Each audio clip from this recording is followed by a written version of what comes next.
And we are live here on the Monster Report. Hello, everyone, and welcome. Your host, Nick Adam Poling here, and we're glad to have you here live on the Monster Report here on YouTube and on Facebook. If you're joining us that way, join in on the chat. Let us know you're here. And I'm going to bring in my guest here in just a minute. Want to let everyone know that the Monster Report is a show highlighting those entertaining creatures of film history, and we talk all kinds of things about kaiju, American monsters, monsters from all over the globe. And so one of the things that I've always been interested in is kaiju art, whether it's art that is poster art, home video art, anything even in comic books, things that really catch our eye.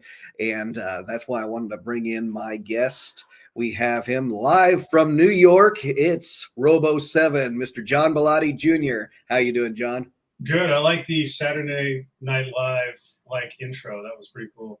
I just came up with it, so yeah. That was good. The way you worked it all in there together like that. Well, it's cold in Indiana and in New York, so we're both kind of dealing with that right now. So we're doing this, via StreamYard, and this is kind of a new thing to bring in people on live. So thank you for accommodating the schedule and bringing us some thoughts about kaiju art. And I want everyone to check out ROBO7, robo7.com, and at John Bellotti on Twitter, correct?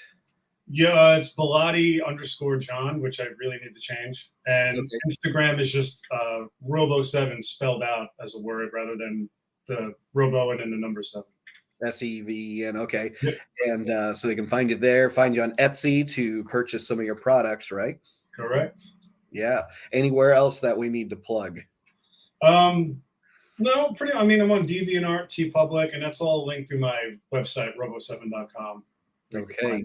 Definitely check that out, everyone. And I've had John on the show before, but this is the first time we've done live, so this is great. And I wanted to talk to you about some of the latest with ROBO7, some of the latest work, and I can even share some of that. But there was a recent book published that people need to get their hands on. I need to get my hands on as well. That features at least one piece of your art, correct?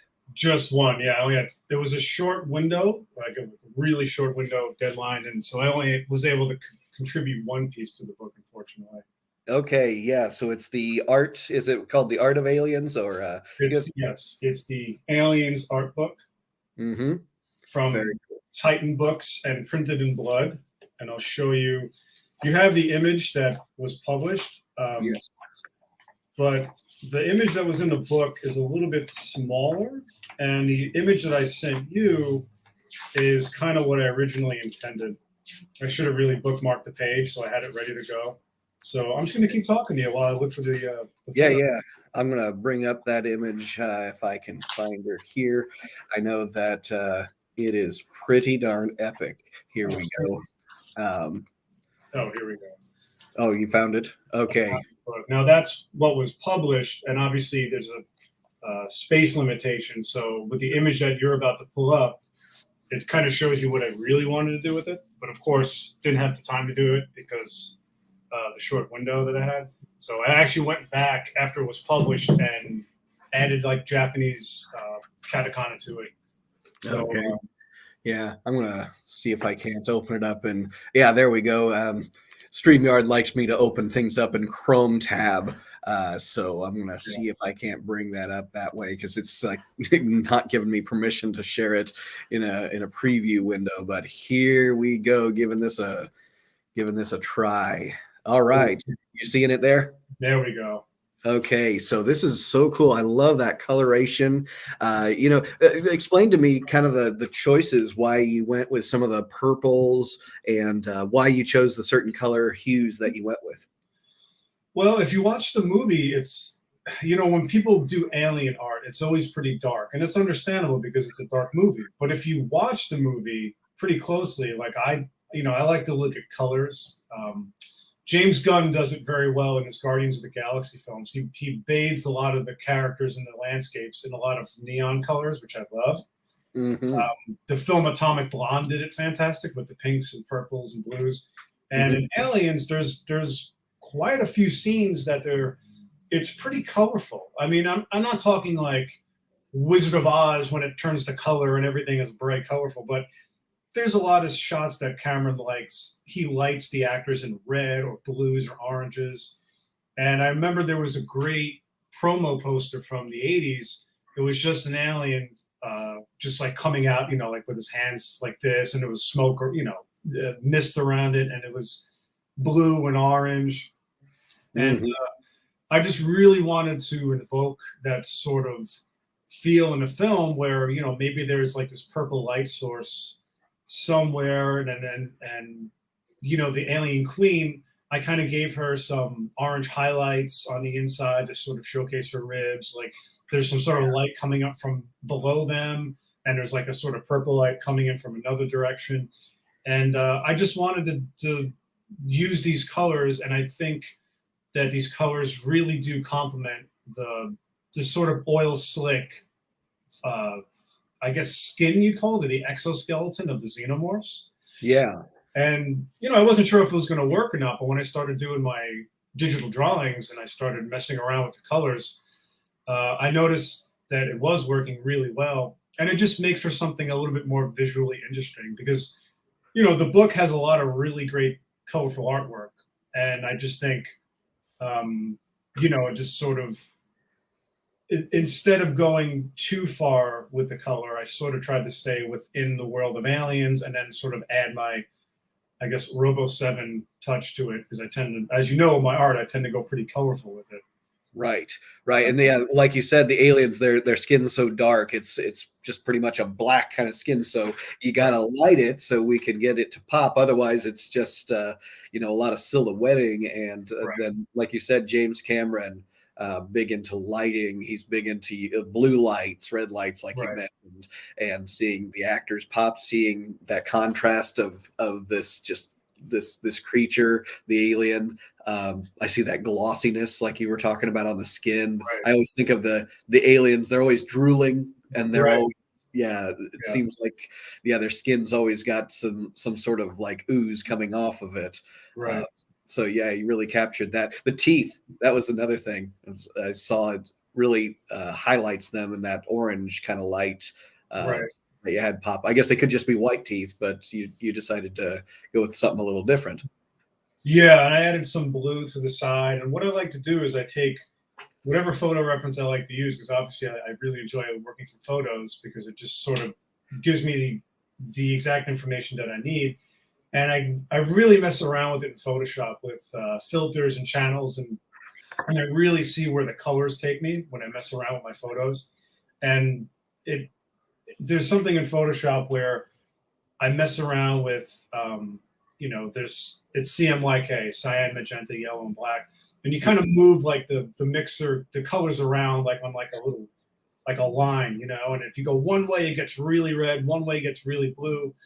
And the way I mixed the colors was it gave the alien like this purple sheen to it, but then the one in the front especially gave like this blue sort of webbing and like jawline area. And I said, that's pretty cool. And it doesn't make any sense, but I think I want to go with that. Yeah. My only regret with the piece is some of the mist stuff didn't really print the way I wanted it to. And I probably should have gone heavier with the drool on the front xenomorph's teeth. I kind of just did it really quick, and I was able to, get my piece in on time. But like in retrospect, it's one of the things I would have definitely added more of.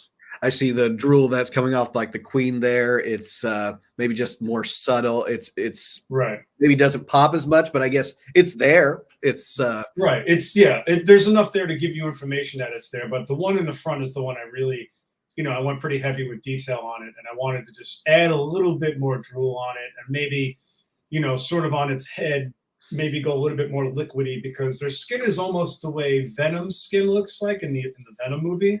Right. Where it's, like I said, it's kind of like an oil slick kind of look. So, but again, this is all, hindsight's 2020, right? I mean, the piece got accepted, it got published. I'm a published illustrator. Every artist sort of deals with this sort of thing where it's, you look back and you're like, oh, what was I thinking with that piece? And there's a lot of fans of the Giger, H.R. Giger's work with the aliens, and I'm one of them too. Just seeing how, what what he had started coming up with concepts for.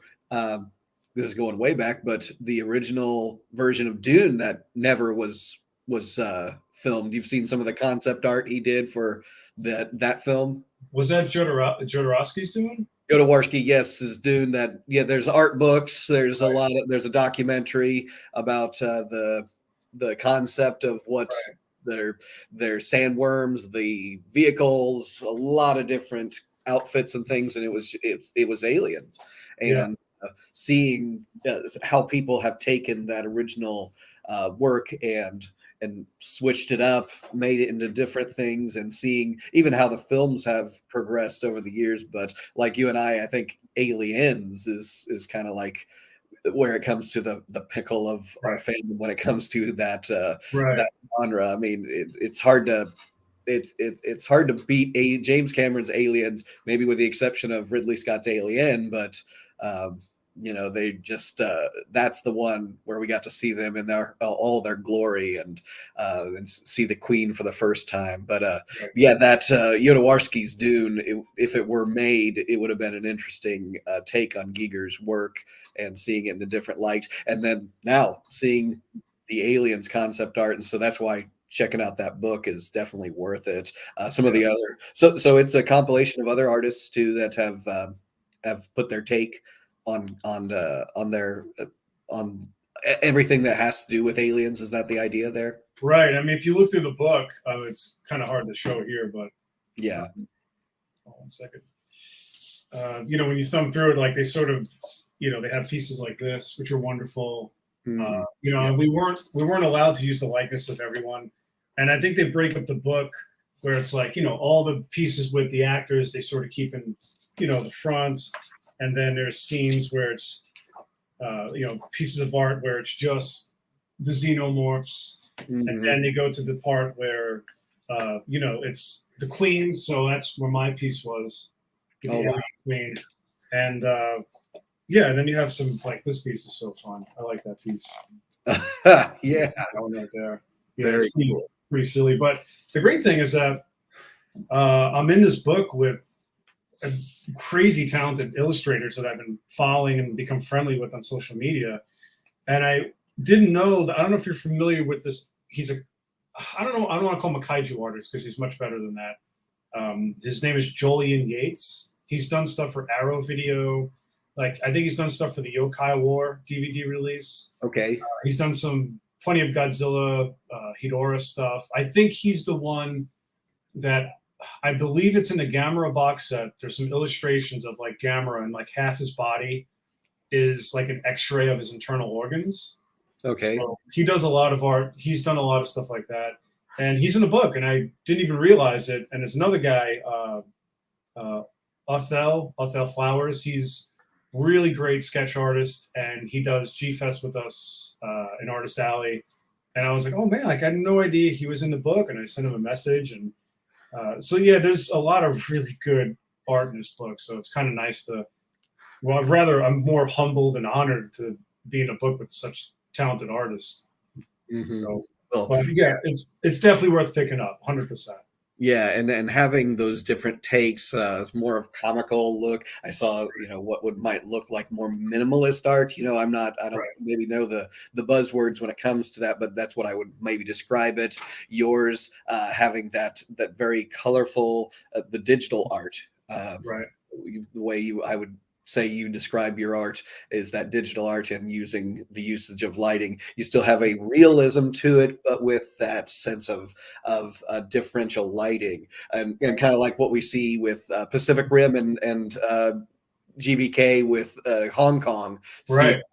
The lighting of that city, it gives us a different look to our creatures. Right. And so I see that too. And if you were in a different city, you'd have a different look entirely with that more dry look or, overcast kind of look. So that's why I think seeing an artwork compilation like that really pops. Let's talk about some of the other work that you sent me. What was another one that you wanted to maybe highlight here? I did a Marmot header card piece for the Audrey Sofubi toy.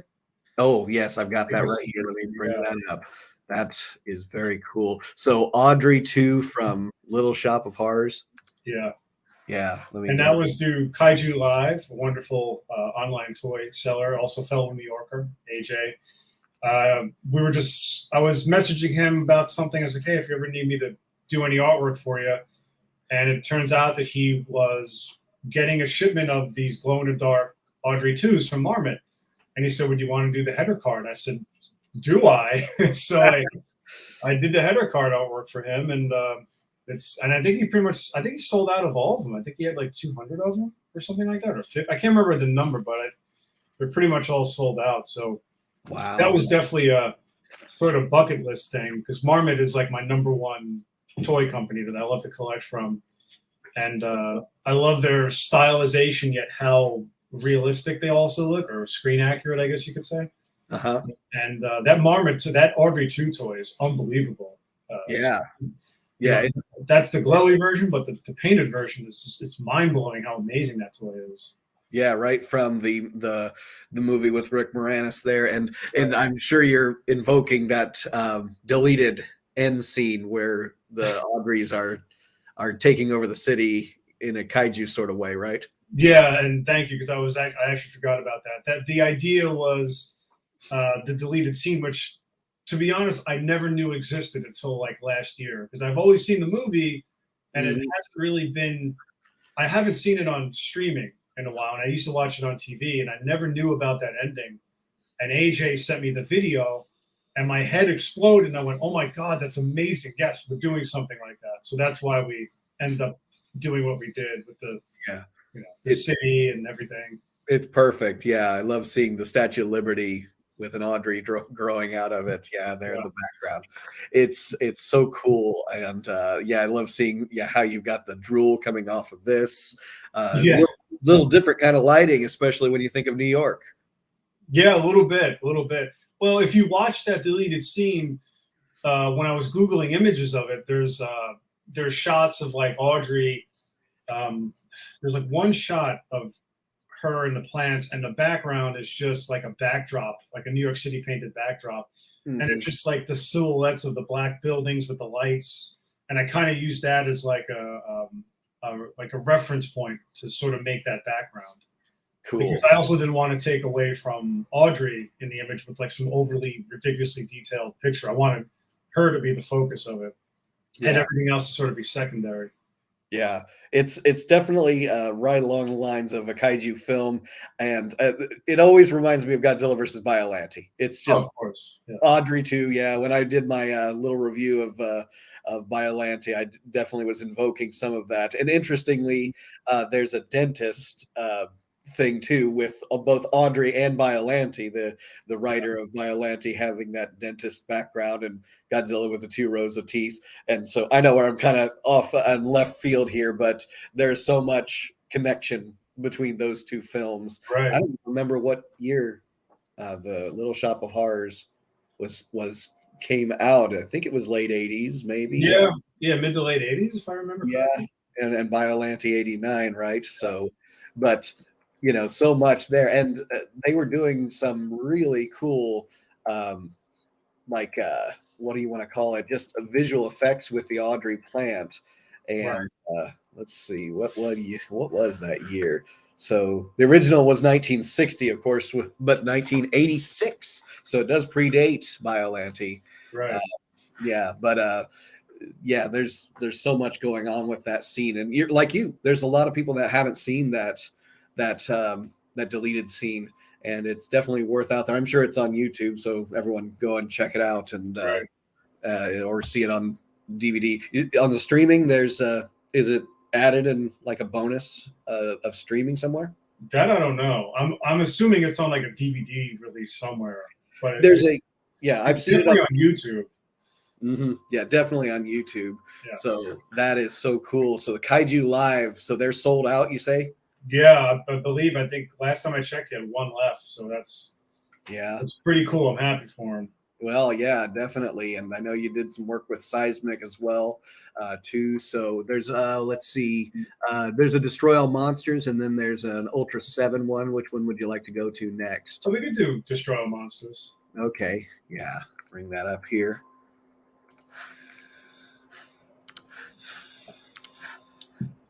Okay, share the screen. So this one is done for who? Tell us the background of this. This was, I did Final Wars during COVID lockdown because it was my #1 most requested poster ever. And Yeah. it's probably my, I hate to say it, but I think right now it's my biggest selling poster and T-shirt and everything. It's always selling, and people love that movie. But it's not one of my favorites. I know plenty of G fans love it, especially the younger kids, and that's fine. But growing up for me, while Destroy All Monsters isn't my favorite of the Showa era, it was always that elusive Showa era film. I'm sure you know, Nick, that growing up in the '80s and '90s, you couldn't find it anywhere. Right. So it wasn't anywhere. And I had a bootleg I got from, God, I want to say Showcase Collectibles, which I think was now Showcase by Kaiju. So I saw it when I was a teenager, and I remember being a little disappointed in the film because when you read about it, you hear Godzilla in New York. Wow, they did this during the Showa era with Showa era style effects. Like, I have to see this. And then you watch the movie, and it's like, the water suit from Sea Monster, and it looks like Godzilla's in the bathtub, and he just blows apart the UN, and then it's over. And I was like, oh man, yeah, what a letdown. Yeah, I hate to say it because I know people love the movie. It felt like a letdown because as a kid, and I still stand by this, I always wish that the Planet X aliens came back in that movie for their revenge, and they were the aliens. And I remember thinking my entire childhood that the Planet X aliens came back in that movie. Right. And then when I saw it, I was like, wait a minute, it's a bunch of metal women from Keelak? Okay. I mean, I was disappointed in that. So it was one of those expectations meeting realities sort of films for me, where you've always heard so much about it, and then when you see it, you're like, oh, okay. So anyway, that's my history with Destroy All Monsters. Doesn't mean I don't like the film, because it's still one of my favorites, and it's my favorite Anguilla suit, and it's my favorite it's one of my top 5 favorite Godzilla suits. I love the Rodan suit. Amanda, of course, I love the iconic scene of Amanda coiling around the monorail. Right. So, I do a lot of Godzilla posters, Nick, and whenever people commission me, it's usually something Ultraman related or Kaiju related or comic book related, but there's always a Kaiju in there somewhere. Mm-hmm. And I wanted to take a Godzilla break because 2020 and 2021, I did a good number of Godzilla posters, like big ones, like detailed ones, Final Wars, Ghidorah, Godzilla vs. Kong. And I said, you know what, I have a few others planned. I definitely have a 74 Mechagodzilla poster plan that I'm saving for a special occasion, which I can't talk about yet, but hopefully it happens. So I said to myself, I want to do other posters. I want to branch out from just doing Godzilla posters. I don't want to be typecast or pigeonholed. So I did this as a symbolic gesture, similar to what Toho did in '68, where they said, this is going to be our last Godzilla movie for a while. And as you know, they came back 2 years later or whatever it was and made Godzilla's Revenge. So I said, let me just make this my swan song for a little bit. Let me just go out with a bang, and I'll do Destroy All Monsters, and I have a ton of Kaiju in it. And, I'll be good Godzilla-wise for a little while and just focus on other stuff. And it's fine because, I got some other commission work since then, because I completed this, I want to say last October. And since then, I've done a few other posters that just have humans in it, which is kind of unusual for me. But I drawing people is my first passion. So I really wanted to get back to that. So I wanted to just, like I said, just sort of go out with a bang with Destroy All Monsters. And I'll come back and do it. I'm not done with Godzilla. I also have a Gamera 3 poster that I just planned out that I'm really excited about, but I'll get around to that one eventually. Yeah, and I was also going to mention on here, the fact that to include even Kamanga and Varan, they didn't get a lot of screen time in Destroy All Monsters, but they were there. Right. And this is the one where my kids like to see Manda better than in Atragon because Manda just looks so great in Destroy All Monsters. Yeah, I agree. I definitely agree with that. Yeah, but Varan, I like the coloration that you chose for Thank Varan. you. It's like Thank you. because you could do a lot of different things here. You could have made Godzilla charcoal gray, but to make him pop the way he is with every monster here having their own color scheme, differentiating them because they can all blend together very easily, right? Yeah, that's one of the reasons why I go crazy with color on Godzilla posters, because early on it was just charcoal Godzilla, charcoal Godzilla, charcoal Godzilla. And then it was like I did Destroyer and he had a little bit of color, and then Burning Godzilla and he had some color, and then I did Junior and he was green. And I said, you know what? I'm going to start pushing the colors because it just looks like a gray mess. And there's plenty of artists that do really great work with those color tones and push colors as well. And for this poster, it took me a while to figure out this composition. Like, I'm not going to lie, it definitely took me a while. And once I figured it out, it was, a charcoal Godzilla with almost a charcoal Baragon by almost a charcoal Rodan by a charcoal Inguirus, multiplied by, and then there was a Gorosaurus and Manda who were blue. And I said, you know what? I'm just going to push all the colors because it's just going to blur into one. And what I like to do is, if you can't tell already, I like to be 100% authentic to the film. So whatever suits in the film is what I'm putting on my poster. And I've always done that. And I don't source photos from other films. Very rarely do I do that. Like, if I can't find a good photo from a film. And, I think for Baragon, he was a little hard, but I actually used the X Plus Toys reference for that because they did the 68 head. Same thing with Manda. I couldn't find good photos. And the Varan, funny enough, was a prop that was used in the film, I think for photo purposes only. Okay. And you could tell, like, they shellacked him with amber shellac. Like, there must be like 50 coats of shellac on him. He was kind of red. And I said, why don't I just push the red? Because they never really show Varan's color. And I wanted him to stand out. And I didn't want, like the Mondo Destroy All Monsters poster, they have Varan like in the background flying, like really tiny. Right. And I said, well, I'm not going to do that to Varan. He's a cool kaiju, and I want him to be prominent. He was part of the film. Yeah. So, yeah, that always seemed like an injustice to me. I love Varan, but he just was way in the background. We didn't get to see him enough in there. Right. And yeah, they like to show Baragon in that with his ears back the way you've got him there too. And the coloration is beautiful with this. Ghidra, of course, always looks great with that gold and the contrast off of the other kaiju. Ghidra really makes it. And then you even got the SY3 thrown in there. It's like you almost run out of room, but you were able to get them all in there. I had the Keelak Queen in the middle, sort of where, like, in between where Minya is, like basically like in the center of him. And it was just like, it just looked kind of weird. And so I was like, let me just put I really love the military tanks in that film. Yes. So that's why I did like all the tanks across the bottom. And there's two kinds of tanks in that film. And I could not for the life of me find any photos of the other one. And I found somebody made a model kit of this tank, and it was like the perfect photo reference and the perfect angle. And I said, oh my God, I'm definitely doing that.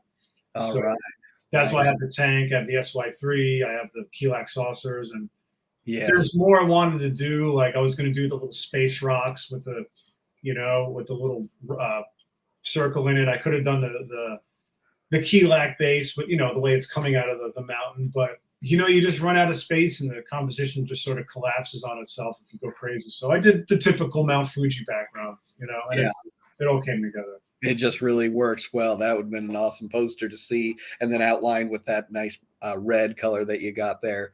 Works really well. Got Chris, he's out there in the chat saying hey, so definitely kudos from Staten Island there. That's right. Yep. It's kind of early for some people, so this chat's not really doing a lot, but this is going to be on VOD later on YouTube, so people can check it out and share it around. So yeah, so we've got the Destroy All Monsters. Let's talk some Ultra 7 here. While I'm bringing that up, tell me all about what's going on there. Sure. Well, it's no secret to people that know me that Ultra 7 is my favorite of all the Ultramen, which is where my name ROBO7 comes from. If you kind of connect the dots there, that's where the 7 comes from Ultra 7. Makes sense. So, yeah, so I never did an Ultraman piece before, and this was my first one ever. And I was really inspired by the t-shirts that I've seen from Japan, that I've seen a few people wear at G-Fest. It says Hard, RRC, I think it is, and they make some great Ultra shirts and Gamera shirts, and I wanted to pay tribute to that with the black background and just let the colors of the, of Ultra 7 and the Kaiju sort of, just come out from the background there. And one of my favorite things is including Alien Spell, which was the banned episode from Japan, because he was a nuclear, I believe it was a nuclear weapon victim or something, and he had the scars on his face like the victims of Hiroshima. And when I made this poster, I put him in there and didn't think twice about it. And I never knew that I'd be doing licensed Ultraman artwork, a few years later. So when I did Anime NYC in November with Chris Oglio of Seismic Toys, Jeff Gomez and EJ of Starlight Runner, who are the ones responsible for bringing Ultraman to the United States, they came and hung out at our table. They looked at my art. I sent Jeff this poster a year ago, and I wanted to give him my new work, and he bought some of my art, which was nice, and he picked up some toys from Chris. And EJ was funny. He was looking at my Ultra 7, and he said, I want to send this to Subaraya and see what they think. And he's like, but you may have to take Spell out of there if we end up doing anything with it. I said, that's fine. I could replace them with, there's a bunch of other kaiju I could put in there, or aliens. So when they took photos of my booth from Anime NYC with my art, they had to really crop it to the point where you just saw my face and a little Ultraman toy. And there were some issues with, because I have Godzilla art, I have Gamera, I have Bruce Lee stuff. So they had to be really careful with what they were able to show. And, they didn't want to get in trouble, and it's understandable. Sure. So, but yeah, we're sort of talking about doing some sort of exclusive print or something in the Ultraman store. Hopefully it happens. If it doesn't, but one thing I did forget to send you was there's an Ultraman trading card series coming out from RR Park's Trading Cards. Oh, yeah? Yeah, he hired 500 artists to do sketch cards, and I was one of the artists.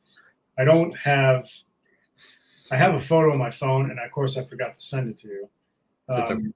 But it's 10 cards. They're that big, and I had to draw them out. And I just did Series 2, which is Ultra 7, which I'm really excited about. So I have that in the works. And then I have an Ultraman book cover that I did that I won't say any more about, but it's going to be pretty cool. And I'm very, very excited about it. And I've just been waiting every single day for this thing to hit the streets, and hopefully it comes out soon. We'll see. Well, if I'm reading the tea leaves correctly, I'm getting the feeling that there's going to be a lot of Ultraman content for us fans coming up with the Shin Ultraman, of course, but I think there's going to be more for us in the United States to see as far as Ultraman is concerned. So this is definitely a cool, exciting time to be a kaiju fan. And of course, then we got the announcement about the monsterverse, which it wasn't on Apple TV, but okay, whatever, I guess. But yeah, it's a weird choice, but okay. Yeah. Oh, you were mentioning, is it Bruce Lee that you also sent me here? I believe I did. Was it Enter the Dragon? Hard-boiled. Let me bring that up. Oh, yeah, hard-boiled. Yeah. Okay. So for the kaiju fans that are probably they might be familiar with Hong Kong action films. This was a John Woo film from, I want to say the late 80s, early 90s. It was his last film in Hong Kong, last action film before he came to the States to make films with Van Damme, and he made Mission Impossible 2 and Face Off. Face Off, of course. But this movie, one of my favorite action films of all time. Totally batshit crazy. Pardon my French. And I did this after I did Destroy All Monsters because I was sort of monstered out, so to speak, where it's like I just did 11 kaiju, and I just I need to draw people again just to make sure I know how to draw people. Mm-hmm. So this poster was my first attempt at digitally painting the whole thing for the first time. I've never done this before. I was doing digital painting last year just to mess around doing exercises. And the program I use for my other posters is Adobe Illustrator. And this program is Adobe Photoshop, which is geared more towards painting rather than vector artwork. It's just two different styles of art. So I've said to myself, I want to do a hard-boiled poster that acknowledges how crazy the film is, which is why I have all these explosions. There's a great neon tea house, which is in there. These are the four out of the four biggest characters of the film. And as people know, Chow Yun-fat is a Chinese acting legend, and Tony Leung is the guy on the bottom.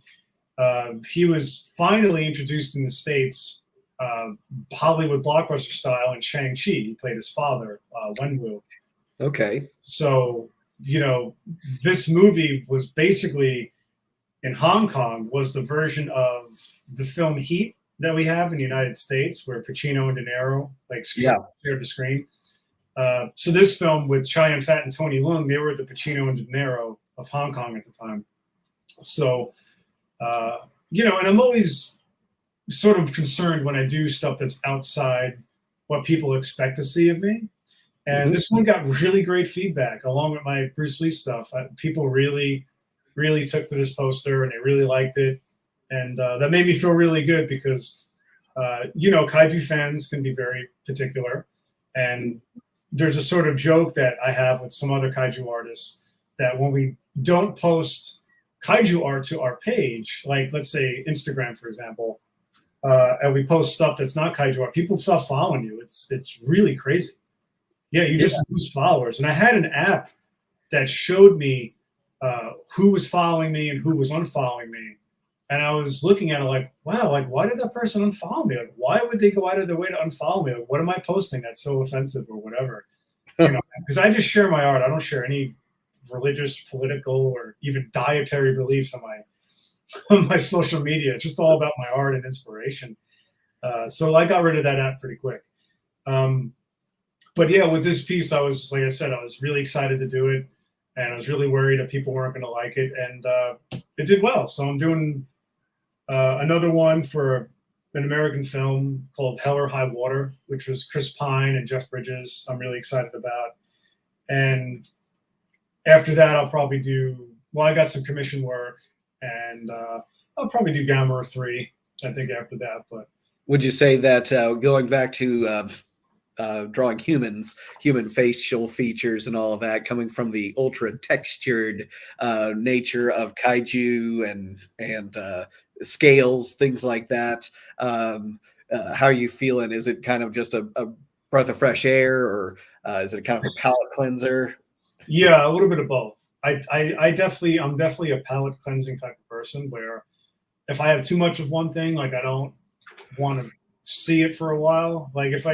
If I go out and I eat pizza, I'll eat a whole freaking pizza by myself and then be like, okay, I kind of don't want to see a pizza for a month or 2 months. I'm kind of like a go big or go home type with that stuff. So yeah, I kind of feel like it's a palate cleanser for me. And like I said, drawing humans is what I've always done. It definitely goes a lot faster. I'll say that, to draw a poster like that. Like that poster probably took me maybe a month and a half, and that's having a full-time job, doing it after work, sometime on the weekends, and it's like an hour a day maybe. So that compared to Destroy All Monsters, which I drew all the kaiju back in June, Took me like maybe like a couple of days to draw the kaiju on and off, and then I spent. Actually, it didn't take that long. Like my longest poster ever was Shin Godzilla, which took me 6 months to do on and off, and I'll never do that again. And since then, like I learned a lot of hard lessons of like what not to do after that. So with by the time I got to Destroy All Monsters, and I learned this with Aliens, I learned how to expedite the process with the program that I use. And with Kaiju, it definitely takes a lot longer to render, especially if they have scales. Mm-hmm. Like Ghidorah, like that Ghidorah in my Destroy All Monsters. I mean, he was probably like a week and a half of work alone, just Ghidorah himself. Yeah. And every day I was like, okay, I'll finish the neck. I'll do another head. Here comes another neck. And so that's why you don't see me draw a lot of Ghidorah, Gigan, or Mechagodzilla, because it just takes so long. And for me to do any of that stuff, like it has to be a commission, or I just haven't done kaiju in a while. Yeah, there's a lot going on there, isn't there? Just a lot of detail going into it. Mechs, especially too. Yeah, just I mean, I guess Ultraman might have some smooth surfaces, but Mechagodzilla has just a lot of different components, right? Edges, and yeah. So I don't envy the going through that process and seeing how you still have hair after it's all over. But well, especially the Showa Mechagodzilla, he's got like all the bolts on his face and then down his neck. He's got like I think it's a row of bolts here and in his chest. Right. And, Ghidorah, it's all these like little scales that you just got to draw and you go nuts. The Ultraman thing I did, the book cover, that took me a while. That took me about 3 weeks. I wasn't working. I had off from work for a few months. And I basically spent almost 8 hours a day on each Ultraman, which is crazy. Like Ultraman Taro, because he's got like a chest piece, and I had to draw like all the little decorative ornaments in there. Ultra 7, they took way too long. So I'm dreading the day when someone asks me to draw like Ultraman Ginga or Victory or Ultraman X, because they look like Iron Man now. They're so teched out. Yeah. Yeah. So there's a lot of different things going on with that. They've become more just ultra textured. And that's funny that you mentioned that when you think of I'm going to go Star Trek here for a minute. When you think of the classic like uniforms in the Captain Kirk kind of series, and then they come out with the J.J. Abrams, and now there's texture on their uniforms because it can show up now on camera. Yeah. And so they're adding all of that. Or even Superman, his outfit used to be just a smooth kind of blue and reds and things like that. And then they decided, let's texture it out, because now we can see all that. And then our expectations for everything kind of get raised up to that. Now that it's visible on screen, we almost expect to see that in the poster art and everything else that's kind of going on, which is also why I wanted to talk to you about some like other art that's out there, Kaiju Art or others, and get your kind of thoughts on it, because we've got decades and decades of like home video releases, posters from Kaiju artists, some great, some not so great, some phoned in, and I wanted to bring up some examples to kind of get your thoughts on. I was going to say, is that all of the work that I think you sent me? That's all my recent work and the stuff I'm kind of allowed to show right now. Yeah, we'll have to have you on again for what's going on next for John Bellotti Jr. here, but I wanted to bring up some of these other kind of artwork. Let's get this one out of the way here, because people, I don't know why everyone wants to bring this one up, but the infamous World Trade Center Megalon. We all had VHS copies of this, because it seemed like every VHS manufacturer was making a Megalon, because I guess they thought it was public domain or something. But something. It was everywhere. I mean, when I was a kid, this was the one I remember. Right. And every 9/11, some Godzilla fan has to share this in some sort of Godzilla Facebook group. Exactly. And that's always like, take it down, and then the admins have to take it down because it's just tasteless, and it's. I know. Not everything has to revolve around Godzilla, you know. Exactly. Yeah. We always see that Christmas tree, Godzilla Christmas tree at Christmas, right? Oh Being my painted. God, yeah, yeah. Yeah. And I don't know, I guess because King Kong and what was it, 76? 76, yeah. So this was probably somewhat capitalizing on the American audience's expectations of seeing more familiar landmarks, Right. like the World Trade Center. And they didn't go to New York. Yes, we know that. Right. Uh, you know, even looking at it, it's not even that great of Godzilla art. You know, Megalon doesn't look too bad, but Godzilla himself looks just, I don't know. Yeah, that seems to be a thing with American kaiju art. And I'm not sitting here on my high horse saying, well, I do it like the way it looks, it's supposed to look. Because there's tons of great American kaiju art, of course. And I'm friends with some of the artists that do this stuff. But even some of the Mondo posters, like, Mondo was a kind of a disappointment for me because I kind of expected, Yeah. Mondo, I have their book, their poster book, and there's some great artists in there. And I remember seeing some of the posters, and it's like you had this like really accurate looking enemy kaiju. I won't name any of them because I don't want to put any of the artists on blast or which one it was, but you'd have like a really screen accurate enemy kaiju, and supporting kaiju, but then Godzilla would look something out of like the Marvel Godzilla comic book series from the 70s and 80s. Right. And I didn't understand a lot of the creative choices they were making. And there's another one that the artist who I like and a lot of us like, but you could tell like he was using literally like the promo photos of X Plus toys. And I'm not saying I don't use X Plus toys because I sure as hell do. I use plenty of them. But what I do with mine is I try to get them photographed with different lighting. I have friends take photos for me. I just did a whole photo setup with the 56 Rodan with different lighting with a buddy of mine, which I can't wait to make a poster of that. Same thing with Frankenstein. But this poster was like he took the, Godzilla and Minya from, well, I just gave it away, but he took it from like the X Plus promo photos, and then he took Amanda from Final Wars, and then a Baragon, which it looked like he took it from another artist's interpretation of Baragon. Like it almost looked like he copied a Jeff Zorno Baragon. Ooh. Which is really weird. It was a really, really weird choice. Like that, and for non-casual fans, no one's going to notice it, but Godzilla fans were pretty discerning. We're a pretty discerning bunch. We're really picky. A bunch of my artist friends, the kaiju guys I'm friends with, we all saw it like, wow, that's an interesting choice that he picked like the 2004 Manda for a 68 Manda. You know what I mean? Right, exactly. Yeah. So it's like seeing that King Kong versus Godzilla art, VHS art, that's Photoshop or whatever of the 84 Godzilla and the 76 Kong. It's so bad. That's probably like, I don't know if that's the worst one because I've seen terrible ones, but that one is like so far removed from what the hell the movie's about. Yeah, exactly. Yeah. I've got one here. Here's talk about a palette cleanser. Is a beautiful.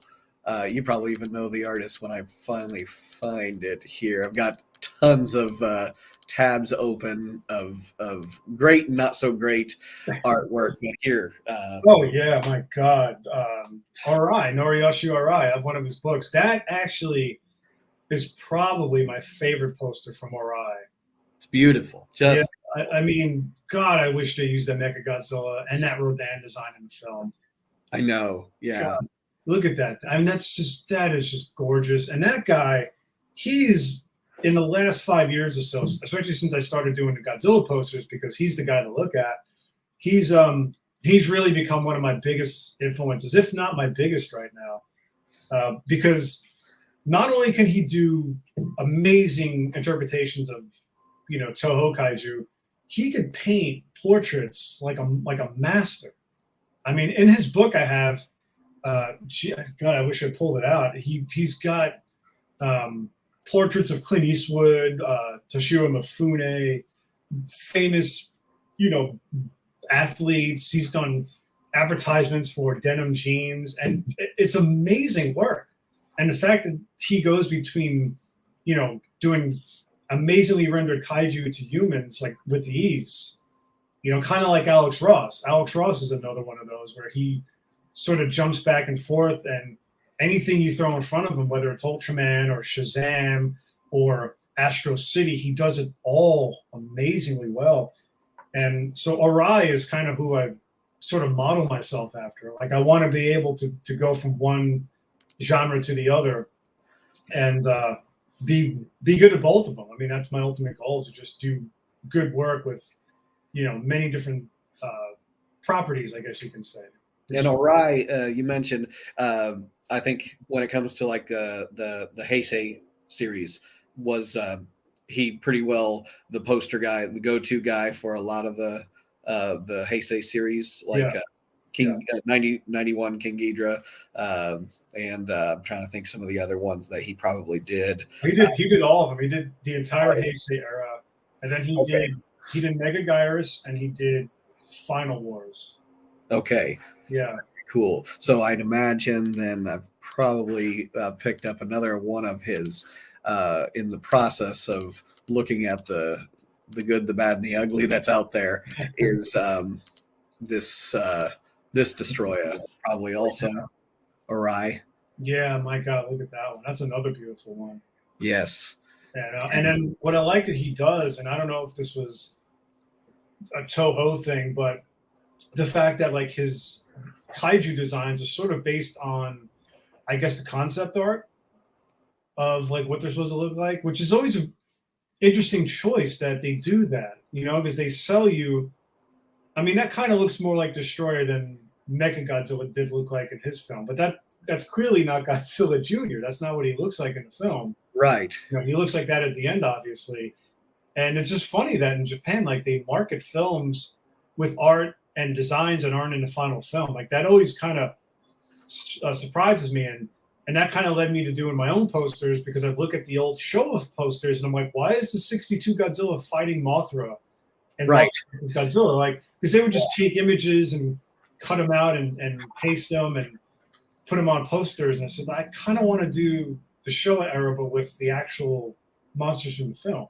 Right. You know? And then when they would re-release the films later on, then they would put the screen accurate monsters in them. And those are the posters I looked at for inspiration. But what Arai does is just, I can imagine him just saying, like, this is what it's going to look like. We know you're amazing. Just run with it and have fun. That's right. What the conversation happens. Yeah, it definitely sells the film for us. And, you know, there's just so much going on here. You can look at this picture and just pull the story out of what's going on here. It's beautiful. And then, you know, you have some that is just like, what were they thinking? And obviously there's a lot of the times it's like rights disputes. I mean, or I don't even know where they got this thing going. What the hell? I know. And it's just like, we're not even talking Godzilla here.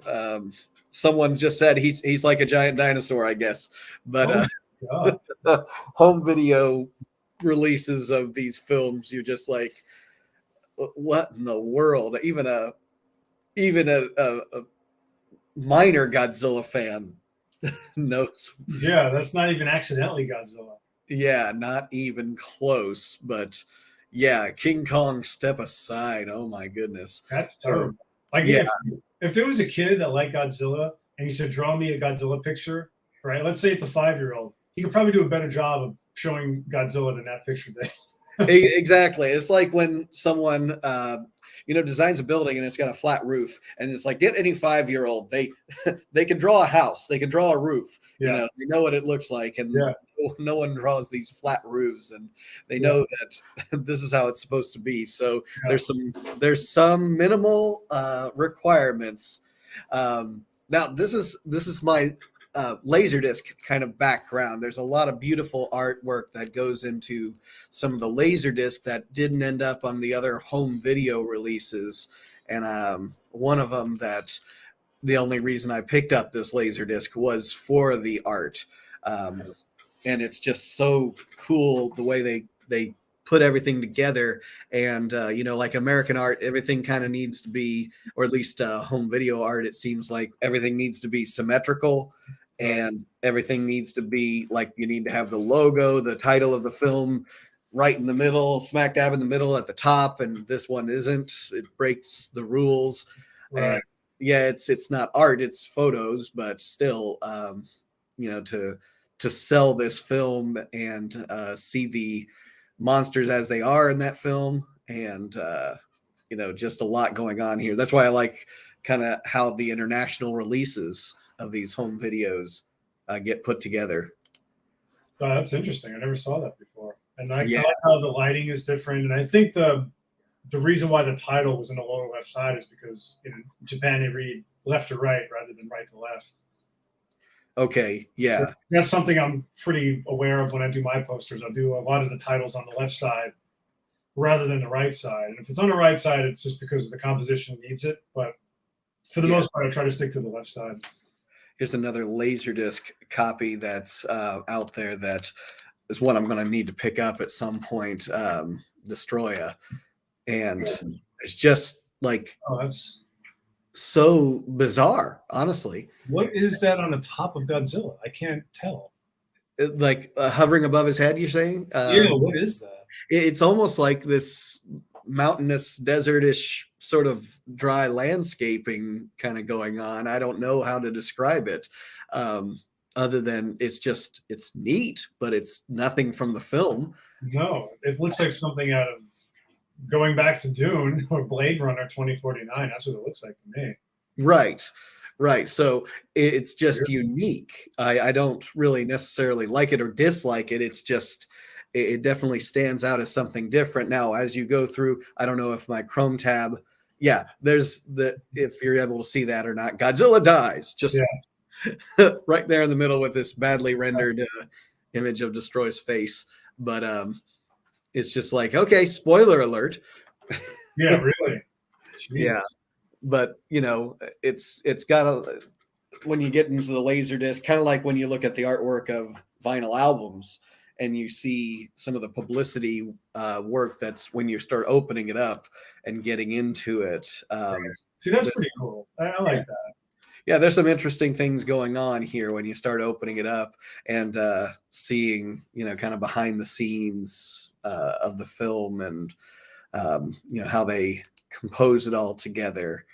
And you know, it's got kind of that Shin Godzilla look with the reds going on, and and of course, yeah, Shin Godzilla, minimalist. I mean, it couldn't be any more minimalist when it comes to that original poster art. Yeah, just his face and the infinity red kind of going on there. Sometimes simple sells it. Other times it's like, you know, you and I, big fans of Drew Struzan. There's so much going on in his artwork. Right. Just like, you know, you discover things as you look at it longer. Right. Yeah. And again, like Arise, another one, he just has like a lot going on. And that's kind of who I model myself after, you know, just sort of keeping things busy and lively. And I mean, simple has its place. Simple definitely works, but yeah, it just, to me, it's more interesting to have a lot going on, a lot to look at. Exactly. Here's one that I'm going to go back to my childhood, is in the home video, in the VHS rental stores, because that's where it kind of began for me, other than the television cuts of these films. It was the rental store where I started discovering more of the kaiju films, and I saw this this next to Godzilla vs. Mechagodzilla, and it was just like, okay, I at that time as a kid, I knew that Godzilla, you know, smashed the cities, but I didn't know that he had other monsters, because I was probably 4 or 5 years old. Didn't know he had other monsters he fought. And so that's where I was just like, wow, this is opening up a whole new world of just, you know, fandom for me as a kid. Big fan of comic books and superheroes and things, but Godzilla as the good guy was really appealing to me, and seeing this. Now, of course, right there at the bottom, you've got characters from Mechagodzilla 74, the same character, actually. Yeah, I was just gonna say it's like literally the same person, two different costumes from a different film. Yeah, so there you are with screen accurate depictions. You know, there were actually characters in Gigan that could have used, but they chose to go. Yeah, there's like 6 characters from Gigan that are so colorful and fun to look at, and then and I like the maser tanks have like they're basically like giant flashlights. Right. Yeah. Yeah. And then there's the Gigan's weapon, his forehead weapon that never ends up getting used. Yeah. Either in this or Megalon. And it was always disappointing to me as a kid that you never got to see that. It's like they intended him to have something there, some sort of projectile. But yeah, it just never happened. Yeah, it's so weird. And I like the masers because I didn't realize until I got older that there was a different kind of maser tank in that movie. And the one that's obviously in the movie is just stock footage of Gargantua's. And then when they destroy it, it's like, it looks nothing like that maser tank because it's the red one. You know, it has like the red dome on it. Yeah. Yeah, I know exactly what you're talking about. And I'm kind of bringing up another image as we're talking about this is the, you know, some of the artwork we did not get in the United States as far as like the covers for the home video releases or posters that we had, but one that again, going back as a kid, that I saw on a video game release, was the first time I got to see the Return of Godzilla poster art, which we all know and love. Let me bring it up here if I can find it. So many tabs that I've got open. And I ended up finding one that I could buy personally here. That's always exciting. Yeah, I did end up getting a poster of this very one. Darn it. I'll figure out StreamYard eventually. By the time this stream is over, I will have it mastered. But oh yeah, that's another Ori poster right there. Yes, it's beautiful. And I did get a full-size poster. Mike Ross had a copy of this and went ahead and bought it, laminated it, and now it's in my office, and just beautiful. Yeah, and you know, I always wanted to do an 84 poster, and it's like, to me, this is the pinnacle of an 84 poster. Like, it's even got the birds. Yes. You know, if you watch that film, there's a lot of red and orange in it, and he got it. He got all the red and orange. And he's got Tokyo, and I don't think he's got the Super X in there. No, I don't think so. You're right. What's on the very bottom of that? It's just kind of smashed up buildings. I don't see. Yeah, so I look at this, like, oh man, it's like, how do I, not that I could ever top it, but how do I do something sort of adjacent or lateral to that, where it sort of stands on its own? But, you know, that's the frustrating thing about when you do movie posters, because everybody sees the same exact thing in these films for the most part. Yeah. You know, and the film, when you watch it, it's just Godzilla's bathed in beautiful reds and oranges and yellows from all the fire in that movie. And that's what I want to do. But Arai kind of did it first and did it better than anyone. So, well, and that is, what I remember. That's the nightmare fuel of this film. Right. Of the realism of bringing hell basically to Tokyo, right?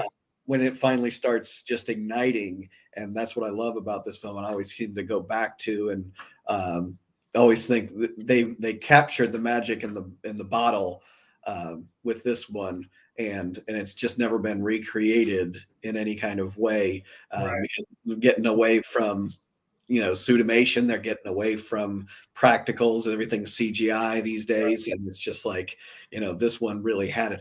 Now this, when I was talking about the video game, it was the Nintendo era, and we had the Monster of Monsters 85 game or whatever.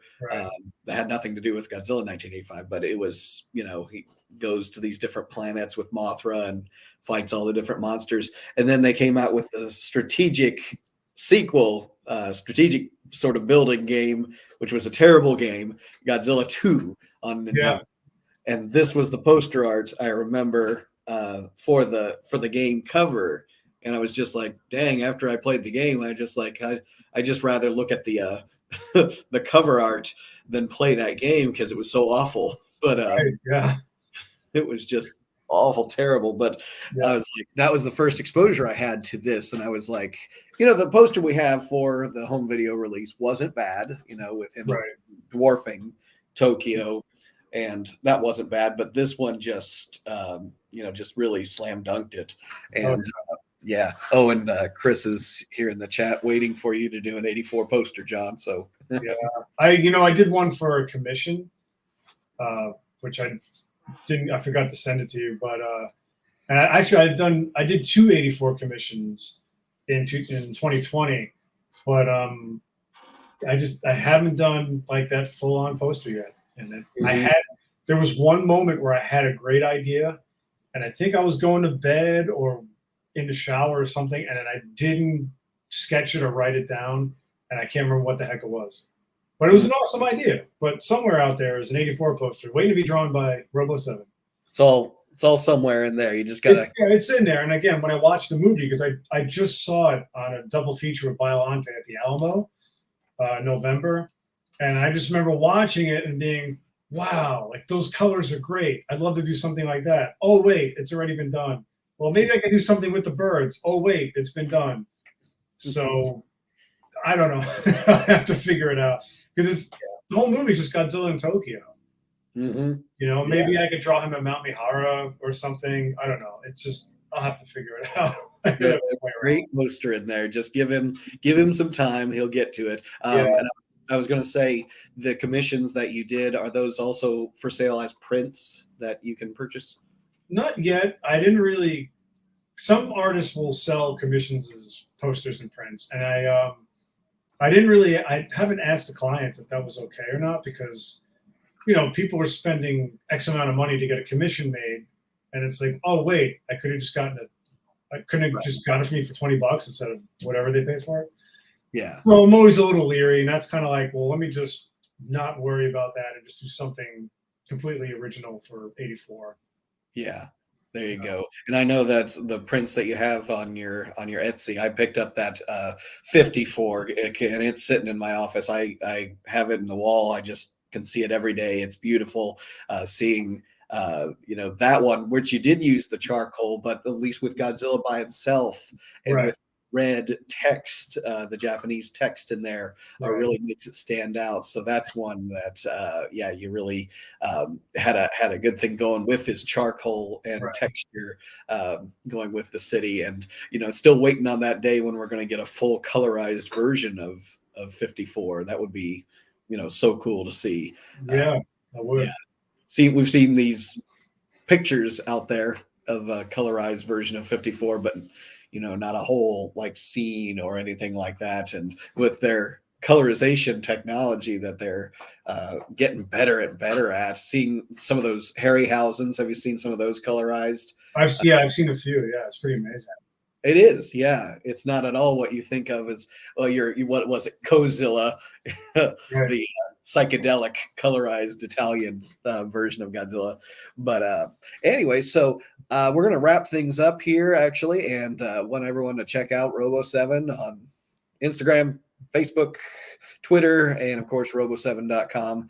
And what's next kind of coming up for you that you can talk about? Well, there's the Ultra 7 card series. I did sketch cards for that. Waiting for approval on it. Everything I'm doing is Ultraman related, which is fine with me. I have another Ultraman project that I will not talk about because I do not want to jinx it, nor do I want to spill the beans on it. But when it happens, not if it happens, but when we make it happen, it's going to be one of the coolest things I'll ever leave behind on this planet the day I pass away. You know what I mean? Okay. It's pretty cool that I'm gonna have a hand in something that I'm so passionate about, and it's Ultraman related. And I can't wait. I can't wait. I just every day we're just like so excited for it. And so there's that. The Ultra 7 cards, the Ultraman book cover, which is coming soon, and yeah, it's like, and I'm doing another Ultraman commission for a customer. He has his own Ultraman that he created, and yeah, we're just yeah, yeah, Chris, yeah, he knows what's going on with that. Mm-hmm. So wink, wink, Chris. So yeah, we have there's a lot of Ultraman stuff, and it's funny because when I started this whole fan art journey of mine, I always thought Godzilla would be like the big, like my big licensed artwork. Like maybe I get a Mondo poster or a DVD cover, like everyone said they wish I did, and it hasn't gone that way yet. And for whatever reason, I don't know if it's a Toho thing or just I always come close, but never I never get like that Godzilla gig that I want to get yet. And I say yet because there's still plenty of time. There's more Godzilla to come. And it's just been a lot of Ultraman, and I'm fine with that because I love Ultraman, obviously second to Godzilla, and this morning I just watched the last episode of Ultraman Trigger, and it was good. It was really good. But just a lot of Ultraman stuff coming up, man. And whatever else the year brings, I'm open to whatever people want to do. And I'm also working on I don't even know how to explain it. It's a comic book. I could actually show you really quick. It's a graphic novel. It's called Tales to Enlighten. So it's about, I don't know if anyone has seen the movie Mandy. It's about a cult, but and I'm not even going to show you the artwork in here. It's pretty trippy stuff. And these guys hired me to do a pinup in here was in 2020. If I could find it for you. 1 second. It is right here. So I did this pinup for them. They got published in the book. It's this one right here. Okay. And I like working with the guys, and they reached out to me about doing a collaboration with a guy named Bill Couture, who's another fantastic kaiju artist. Great guy, and his ideas are just like, I call him the Jack Kirby of kaiju artists because his ideas for Godzilla vs. Kong, to this day, I wish that Legendary used his ideas because they were amazing. And he did a story for them in that book, and they're doing a volume 2. And the guy loves my work. He loves Bill's work. And he's like, is there any way you guys can figure out a collaboration and I'll publish it? I said, okay. So we're sort of collaborating. It's going to be crazy. I still have to work on that.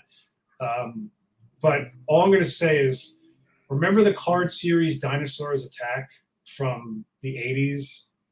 I think so. Yeah. Yeah, it was pretty crazy. We're kind of doing something similar to that. It's going to be pretty visceral stuff. So I'm excited about it. All right. So the best thing to do is keep following you on the social sites, yes. And we'll have you back on here when some of these other projects that are on the DL, come to light. And I definitely want to highlight those and send you some business that way because it's been quite a ride, hasn't it?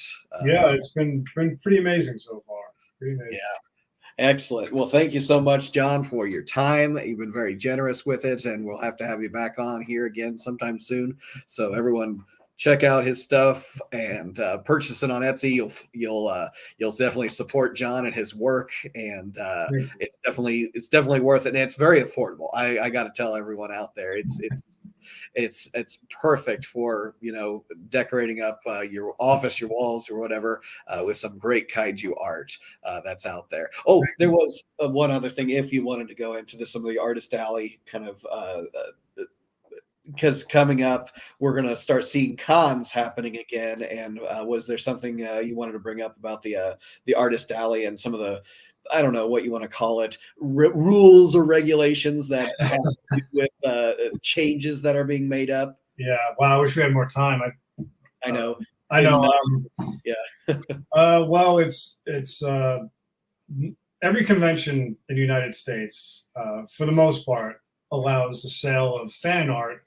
And they put the risk on the artist because fan art is technically not legal to sell because you're infringing on someone's copyright. But these companies tend to look the other way because we're not going in there making hundreds of thousands of dollars on fan art. Like, let's say if I'm making bootleg TV shirts, Jesus, T-shirts, and T-shirts and toys. You make a lot more money selling that stuff, and those are the guys that these companies go after.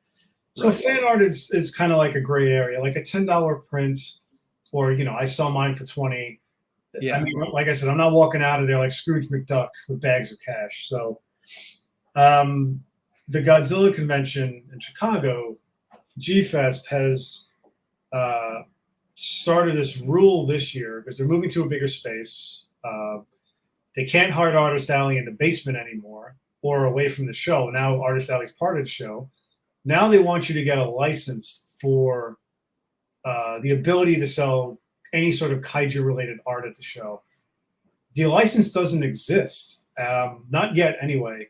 And most companies don't offer licenses for artists for shows like this. Toho offers licenses for toy shows like Wonderfest. They'll offer and you can only sell at that show. But the artists, they make peanuts compared to what the toy guys make. And we certainly don't move as much product as the toys do because they're super limited and whatnot. So G-Fest has implemented this sort of draconian rule, and a lot of the artists are freaking out. And some people think that it has to be some sort of retaliation from the organizers of G-Fest because in 2020, they were tweeting some pretty insensitive stuff regarding COVID, like how it wasn't as deadly as the media made it out to be, how it's only as bad as the flu.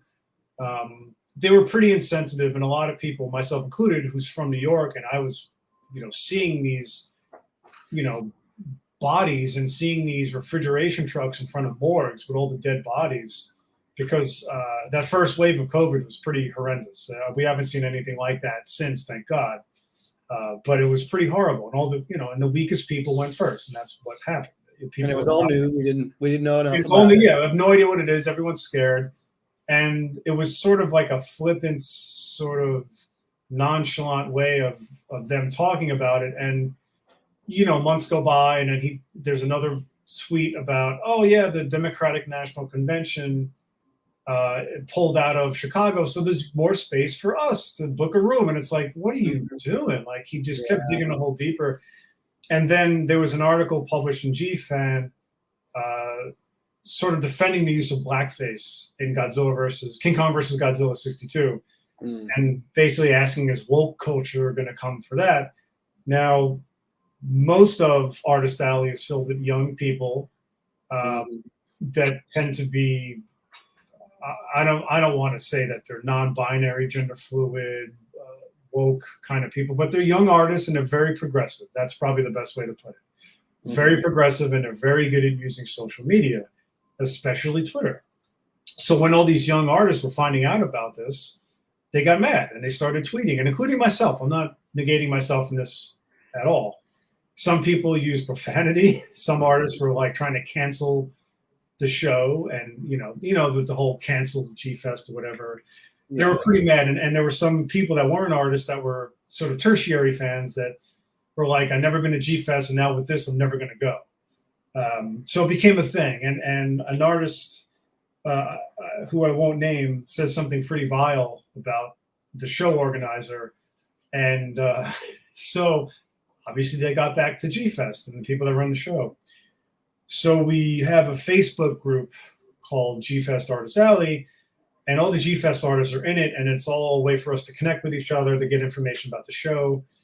And the wife of the show's organizer infiltrated our group and basically attacked all of us. And she had us remove the name G-Fest from our Facebook name, and the people that run it are the people that run the Artist Alley and G-Fest. And they said they didn't want to be associated with Artist Alley. They wanted nothing to do with us. She was saying how her husband treated us all so well, myself included, and we're saying these nasty things. And I chimed in like, look, stuff was said, but if he wants to talk to me about it, he's more than welcome to reach out. I have no problem discussing anything with him. And isn't that when it comes down to the all in all, a conversation with those involved? If you're going to make a new policy, that's all well and good, but you gotta talk to the involved parties. Who Right. is this affecting, and let's bring them to the table instead of maybe throwing it out like a blanket statement. This is the way things are going to be, Right.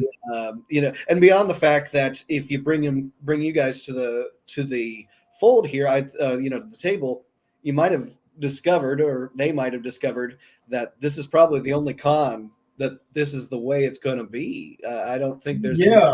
cons that That's, require I was sort of, thing yeah. of this magnitude or at all, right? Right.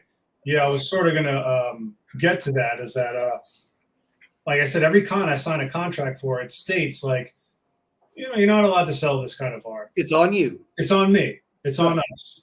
And G Fest is now taking that away from us. And it's unfortunate because I've always had pleasant exchanges with the staff and the guy that runs the show. And Sure. I've spoken to him. I had pleasant conversations with him in person. And what seems to be the problem is that he doesn't have any social media presence. He talks to a second party, and this person is tasked with just sending out his tweets for him. So there's no open dialogue with him or anybody that's involved in the show. And it's basically you're either with me or you're against me, or you have nothing to do with us. And it's not hard to sort of pinpoint the whole Twittergate conspiracy theory about it, where it's like, well, all the artists went on Twitter, said some things that didn't shed a good light on him or the show. Then the wife comes into our Facebook group and asks us to get rid of the G Fest name and wants to not be involved with it. And then all of a sudden this rule comes up. Now what I heard is the narrative that this person is pushing outside of the circle of G Fest is that he's afraid that the artists are going to get G Fest in trouble with Toho. Now, in reality, the show itself would get them in trouble with Toho. I'm sorry. It's not just the artists that are the problem in his eyes. So that's the narrative that they're pushing. Now they could rename the show Kaiju Fest, Kaiju Con, Monster Fest. It could be anything else, but they're continuing to use G Fest. So, and it's a Godzilla-centric show. Instead of celebrating all kaiju and Sentai and Subaraya and Harryhausen like Monsterpalooza does, they're choosing to focus on Godzilla. So you could say the artist can get him in trouble, but honestly, it's the whole show. So it's just a lot of really bizarre narratives getting pushed around, and none of it is making any sense. And it's the only show outside of Star Wars Celebration that gets a license for the conventioners. And same thing with Wonderfest. They get a license from Toho for the toy vendors to sell their original Godzilla sculpts. And G-Fest is not doing that. They're not doing any of these things. They're just putting it on us for something that, let's say if I got a license, it cost me like $50,000 to get a license from Toho to make merchandise. I'm not spending a year's salary for some people to get a license to make posters. That's ridiculous. And they have no education on it.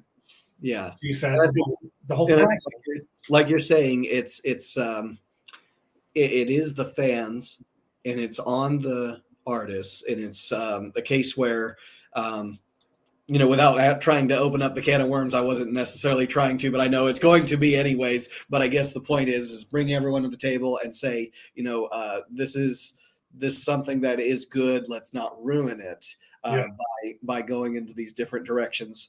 And we're asking for it. And I think in a lot of ways, I was described when it comes to like Toho and its licensing and its properties, it's nothing personal, but they don't necessarily have the same connection with the fans that maybe other IPs have with their fans. It's something like personal, but they're very protective of their property. And so I understand why you would want to be. I mean, I even think there's places that have had Burgerzilla or something. They had that taken down because it had the name attached to it, and it was, and it's so innocuous, but it is out there. These kinds of cases where they've taken them out because of their copyright. So I understand to a point why that might be the case. But if you did feel like you had something going good here that was, organized by legit fans of this IP. Right. Why ruin it by making these changes? And again, Right. have that connection, have that open dialogue and conversation that you need to have, Right. and have it all out in the open. I think that it could be made better. Like you said, we have fond memories of G Fest and the connections we make with other G fans out Right. there. Right. So, That's the heart. I use the word heartbreaking because the show is a labor of love. I make more money at other conventions at this point than I ever do at G Fest. And honestly, it was like a fun weekend to get away, hang out with some good buddies. Like, who makes friends later on in life? Not that I'm like an old geezer, but I'm 42, and I made a bunch of friends in my mid 30s that it's like, oh, I thought I was done making friends. And now I mix people like you, Nick, and Chris Olio and Mike Tchaikovsky, close friends that I have now. And all because of, G Fest. And it's again, it's heartbreaking that the show is run with so much drama. I mean, there was a point I was doing 5 shows a year. And usually it's like, you want a table? Yeah, send us the money. Here's the application, sign this, you're good. Don't hear anything about it. G Fest is like every year I've done the show, the drama just starts ramping up with Artist Alley. And you can tell they're just not comfortable with it. And I said everything I wanted to say about it on the Mazer Patrol podcast. And basically what I said was, when G Fest started, it was like, what, 5 artists, 6 artists?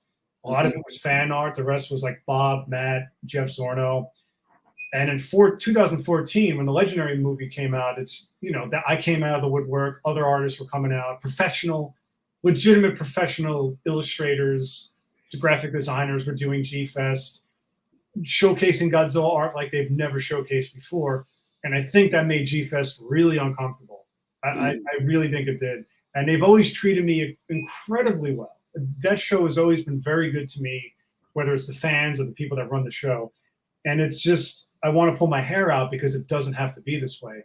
And they could just have a talk with us, engage with us, have accountability for anything that they're doing. Because when I did Anime NYC in November, I talked to the owner of the show, Peter, who's a really nice guy, huge Kaiju fan. He runs a massive show at the Jacob Javits Center. I think he had like 50,000 or 60,000 people this year. It was packed. And there were some issues with entrance to the Javits because of COVID, right? Because COVID's made everything difficult.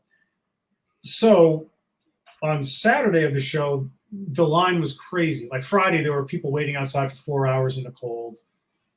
So Peter went on his social media with this really long post apologizing profusely to the fans, took so much accountability and responsibility for all the mistakes that they made. He said, it's not your fault, it's my fault. This is what we're going to do. If you have any suggestions, let us know. And I was like, that is the most refreshing thing I've ever seen a show do. Like they messed up and they took ownership of it. And that was so, like, I had so much more respect for him. And I reached out to him and I kind of gave him some feedback about Artist Alley and what could be different. He's like, thank you. He's like, I'll pass this on to the Artist Alley department. I'll let them know. Thank you so much. And I said, no, thank you, man. And thanks for, being who you are. And to go from that to G Fest, it's like night and day, to see how something is run professionally, run like an adult, a responsible adult. So it's like, do it this way, and we're not going to hear anything about it because the artists are reaching out to the guy that's running Artist Alley, and he just keeps responding, go get a license. You got 10 months to figure it out. So everyone's running to Toho and bothering a poor guy that works at Toho, who I won't name because he is a nice guy. He doesn't want to hear any more bullcrap from people. They're all driving him crazy with emails. Like, what do we do? How do we get a license? And he's like, I don't know. We don't have a license yet. So then Toho now has to figure out what they're going to do about it, if they even want to do anything at all, because they could just be like, go to hell because we don't care. So now it's like on their shoulders. Now they have a headache on their hands because of this show. So it just made like a big perfect storm of chaos for everybody involved when it didn't have to be that way. And I guess, yeah, with, to leave everyone with some hope that maybe the adults in the room could come back to the table and be like, we're all human, we all make mistakes. Let's hit the reset button here Yeah, and figure out how it is we can get a good thing back yeah, and get a good thing going again. And yes, COVID has disrupted a lot of our lives. I think the best thing for us to do is maybe take a deep breath, right?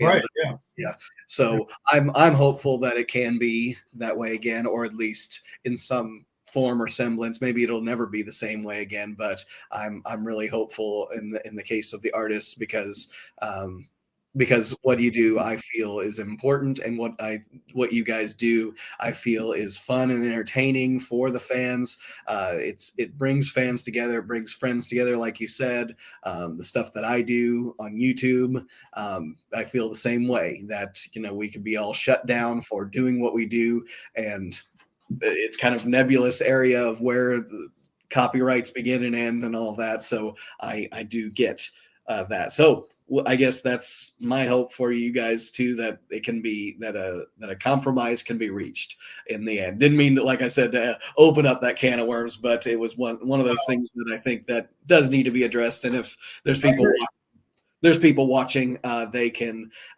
maybe get themselves informed about the situation too, Yeah, because not yeah, everyone's hearing this yeah. side. It's yeah.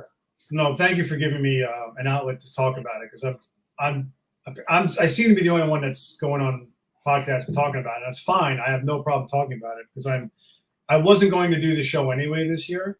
And then this happened. I'm like, well, then I'm probably never going to do the show again. And I don't want to do the show if that's the way it's going to be. If I have to deal with stress outside of my life for a convention about Godzilla, like, what am I doing? Like, what am I doing in my life that, like, I'm in this position that I have to deal with this nonsense? And it's a real, like I said, it's just heartbreaking, Nick. It's Yeah, just really heartbreaking that, yeah. because I've missed several of my wife's birthdays for this show in years past, and Mhm.